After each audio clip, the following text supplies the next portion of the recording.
So this is it. This is my Nepal cache collection, mostly from IMA, but there's a few that came from Atlanta Cutlery back when they still sold the untouched weapons before they sold them to IMA. So we'll get started here. This is my Mark IV pattern C. Put some chalk on all the markings so you can see them better, but this one's a 1886.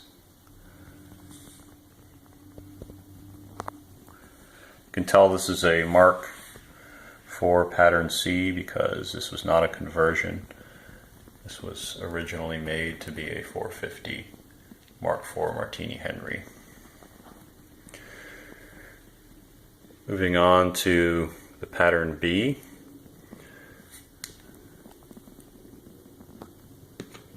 This one is also 1886. You can tell that there's a little bit of a slant to that marking there. This one was a conversion. You can see here there's a little cap where there used to be a cut for the short lever. Stock's in pretty good shape, a couple dings along here, but lots of good markings. One thing I liked about the pattern C is it had a really nice Madras Arsenal stamp right there. It's pretty awesome. It's pretty good shape. No pits or major dings or dents. Moving on to the Mark IV pattern A. The last two were from IMA. This one I hand-picked from Atlanta Cutlery, and you can see it as a really nice marking. 1887. Stock's in great shape. When I took it apart, it was almost like it had barely been used. You can also see the little cap where the cup used to be for a short lever. It's got the shorter Knox form here. It also came with a cleaning rod, as all of them did. It's pretty handy. It also has the barleycorn sight, whereas the other two have the ramp sight. So this one can actually fit a Mark II bayonet, whereas these can only take the sword bayonet. Moving on to the Mark II. This one I also hand-picked from Atlanta Cutlery.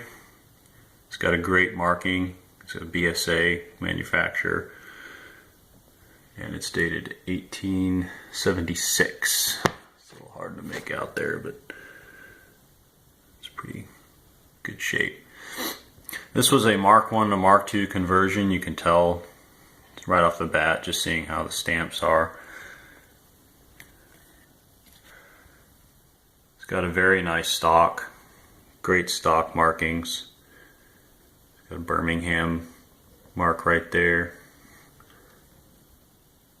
It's got a Fort William Arsenal next to it, right here. Overall in excellent shape, barely any pitting under the wood line, and I had to tap this out in order to get the middle band off and get the screw out with a butane torch, but was successful. I also got this bayonet with it. It's really nice. It has good markings on it. It's very good quality. Moving on to the Francotte. This was actually a really pleasant surprise. I did not expect the Francotte to be in this good a condition, but I got this from IMA, and I was able to fasten a new butt plate on it, new butt plate screws.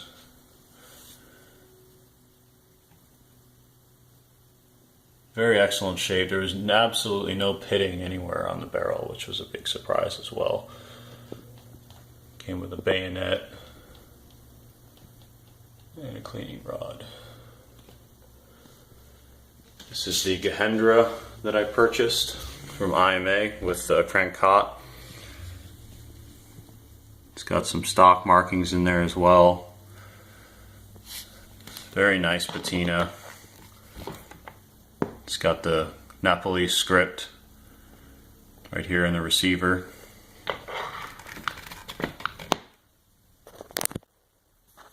The cross pin was just horrifically rotted, so that went and has to be replaced. I'll probably replace it with a brass cross pin to keep it from corroding. And there was a few cracks in the stock I've sort of procrastinating on repairing, but it should be pretty easy. And also came with a nice cleaning rod. Moving on to the Snider. This also came from IMA. There's no wormholes or rot anywhere on the stock.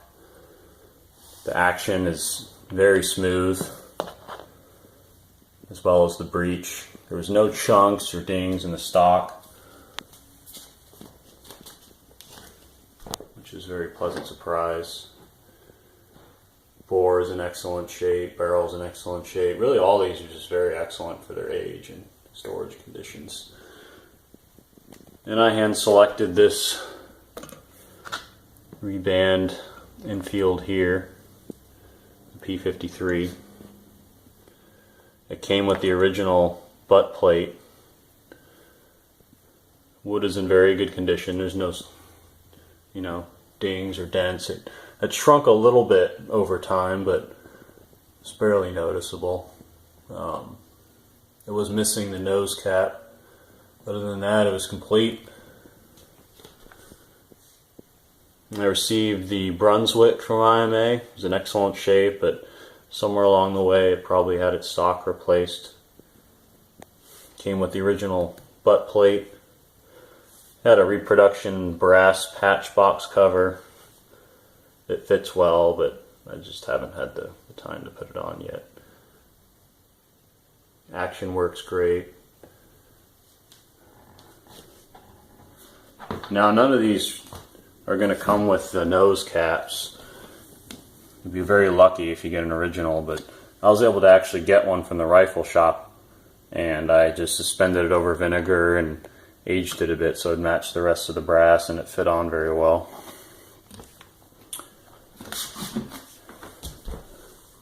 Lastly, this is my EIC 1840 musket. See, it has a very nice lion marking on it. Came with the original butt plate. Trigger guard is in great shape. Some minor pitting along the barrel and some chunks missing from the stock, but nothing significant. It's missing the front sling swivel. And it even had the original nose cap and the bayonet clip on it.